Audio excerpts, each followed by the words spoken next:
கட்டிக்கிட்டு சிங்காரம் பண்ணிக்கிட்டு மத்தாப்பூ சுந்தரி ஒருத்தி மயிலாக வந்தாளா.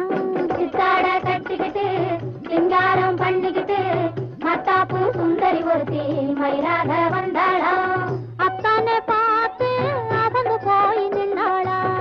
அத்தானை பார்த்து அகந்து போய் நின்னாளா. சித்தாட கட்டிக்கிட்டு சிங்காரம் பண்ணிக்கிட்டு மத்தாப்பூ சுந்தரி ஒருத்தி மயிலாக வந்தாளா. முத்தாத அரும்பெடுத்து முழநீள சரந்தொடுத்து வித்தார கள்ளி கழுத்து முத்தாரம் போட்டானா. முத்தாத அரும்பெடுத்து முழநீள சரந்தொடுத்து வித்தார கள்ளி கழுத்து முத்தாரம் போட்டானா. எத்தாக பேசி இளமனசே தொட்டானா. எத்தாக பேசி இளமனசே தொட்டானா. முத்தாத அரும்பெடுத்து முழநீள சரந்தொடுத்து